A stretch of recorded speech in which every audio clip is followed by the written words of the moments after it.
Hello everyone, welcome back to my YouTube channel Malhar पे आपका स्वागत है।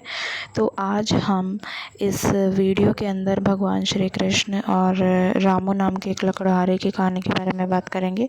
तो चलो शुरू करते हैं। एक छोटे से गांव में रामू नाम का एक गरीब लकड़हारा रहता था। उसके पास कोई ज़्यादा धन दौलत तो नहीं थी, परंतु उसके मन और दिल में भगवान श्री कृष्ण के लिए सच्ची भावना और प्रेम था। उसका जीवन सरल था, परंतु उसकी श्रद्धा निश्चल थी। वह रोज स्वतः उठकर भगवान श्री कृष्ण की मूर्ति के आगे अपना सर झुकाता था। रामू रोज जंगल में जाने से पहले अपने लिए 2 सूखी रोटियां और एक मिट्टी के मटके में ठंडा पानी लेता था। लेकिन वह खुद खाने से पहले उन रोटियों को और मिट्टी के मटकों को श्री कृष्ण भगवान की मूर्ति के आगे रखता था। अतः वह बड़ी मासूमियत से कहता कि प्रभु, बस आज यही है, कृपया करके स्वीकार करें।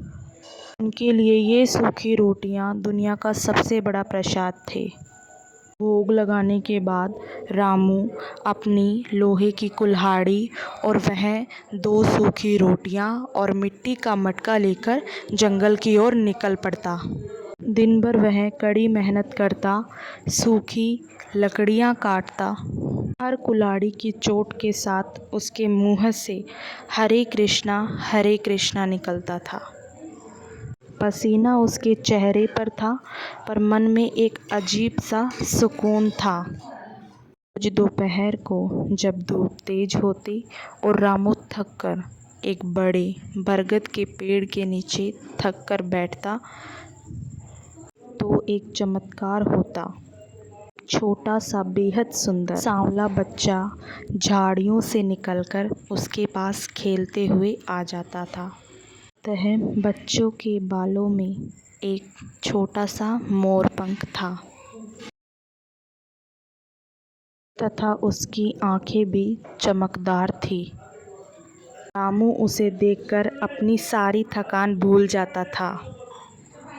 रामू बड़ी ही खुशी से उस सांवले बच्चे को अपने पास बिठाता था तथा अपना झोला खोलता था तथा वहीं 2 सूखी रोटियां और पानी का मटका निकालता था।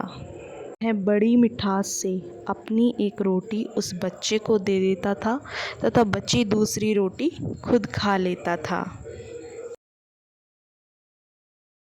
अतः वह मिट्टी के मटके को भी अपने दोनों के बीच में रखता था। वह बच्चा उस सूखी रोटी को कुछ इस तरीके से खाता था जैसे कि वह 56 भोग हो, और वह रामू को प्रेम से देखता रहता था और रामू को लगता कि उसके जीवन का मकसद पूरा हो गया है। रोटी खत्म हो जाती और पानी पी लिया जाता, तब वह बच्चा खड़ा हो जाता। वह रामू को एक आखिरी बार मुस्कुरा कर देखता। जब रामू पलटकर मिट्टी का मटका उठाने लगता, तब वह बच्चा देखते ही देखते जंगल की घनी झाड़ियों में रहस्यमयी तरीके से गायब हो जाता। रामू हर बार हैरत में पड़ जाता कि बच्चा इतनी जल्दी कहाँ चला गया। पर रामू का दिल तो खुशी से भरा रहता था। वह एक दिन रामू के मन में लालच नहीं, बल्कि बच्चे के प्रति प्रेम जागृत हुआ। वह देखना चाहता था कि आखिर बच्चा जाता कहाँ है। जब वह बच्चा रोटी खाकर निकला, रामू उसके पीछे पीछे भागा। कुछ दूर जाकर वह बच्चा रुका और पलटा। देखते ही देखते वह छोटा सांवला बच्चा एक विशाल दिव्य प्रकाश में बदल गया। उस प्रकाश से स्वयं श्री कृष्ण प्रकट हुए।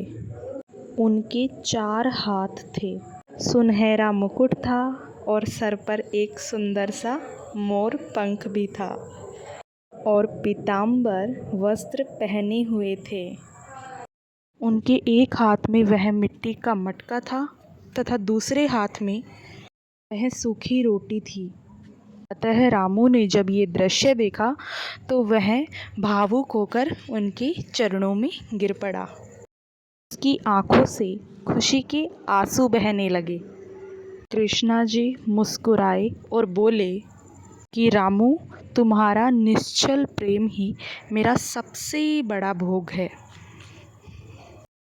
दोस्तों, अगर आपको हमारी ये कहानी अच्छी लगी तो हमारे चैनल को सब्सक्राइब कीजिए, लाइक कीजिए और ज़्यादा से ज़्यादा शेयर कीजिए। धन्यवाद।